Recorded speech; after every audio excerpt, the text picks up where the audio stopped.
আজিৰ সভাত আন্দিমাছে এটা সিদ্ধান্ত হৈছে যে অসমৰ বৰ্তমান অৱস্থা বিদেশী সমস্যাক লৈ যি অৱস্থা সৃষ্টি হৈছে এই অৱস্থাৰ মাজত সমন্বয় সন্মিলনী কৰিবৰ কাৰণে সমন্বয় সন্মিলন কৰিবৰ কাৰণে আজিৰ সভাই সিদ্ধান্ত লৈছে আৰু এই সমন্বয় সন্মিলনটো ভাৰতবৰ্ষৰ তথা অসমৰ বিভিন্ন সেকুলাৰ মাইণ্ডেড যিখিনি ইণ্টেলেকচুৱেলছ আছে বুদ্ধিজীৱী আছে অসমৰ যিখিনি বুদ্ধিজীৱী আছে তেখেতসকলক লৈ এটা সমন্বয় সন্মিলন কৰিব ইয়াত বিভিন্ন ৰাজনৈতিক দলসকলৰ মুৰব্বীসকল থকাৰ কথাটো ঘোষণা কৰা হৈছে বিভিন্ন পক্ষৰ পৰা ছাজেশ্যন আহিছে আমাৰ অসমৰ বৰ্তমান মুখ্যমন্ত্ৰী আৰু প্ৰাক্তন মুখ্যমন্ত্ৰীসকলকো ইয়াত সাঙুৰি লোৱাৰ কথা কোৱা হৈছে যিহেতু জমিয়ত এটা অৰাজনৈতিক সংগঠন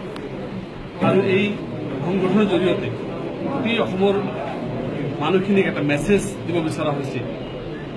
অসমৰ যাতে সমন্বয় বজাই থাকে আসাম পৰিৱেশ যাতে সমন্বয়টো বজাই থাকে অসমৰ বিদেশীৰ হাৰাশাস্তিৰ নামত বিদেশীৰ নামত যিটো হাৰাশাস্তি চলি আছে এই বিদেশীৰ নামত হাৰাশাস্তি যিটো চলি আছে এই বস্তুটো যাতে অসমৰ সকলো জাতি জনগোষ্ঠী ভাষা ভাষী ধৰ্মাৱলম্বীৰ মানুহক আস্থাত লৈ এটা স্বদেশীৰ ওপৰত যিটো হাৰাশাস্তি এইটো প্ৰতিহত কৰিবৰ কাৰণে জমিয়তে এটা প্ৰচেষ্টা ল'ব সেই সিদ্ধান্ত আজি লোৱা হৈছে তাৰপিছত এইটো কেতিয়া হ'ব এইটো অহা 20 তাৰিখ আমি এতিয়া টেণ্টেটিভলি ডেট লৈছোঁ আৰু এইটো মাষ্টৰ ITI হলত হ'ব পৰৱৰ্তী আৰু কিছু কাৰ্যসূচী আছে সময় হ'লে আপোনালোকক আৰু জনাম এতিয়ালৈকে আমাৰ এইখিনি হ'ব সিদ্ধান্ত আহিছে আৰু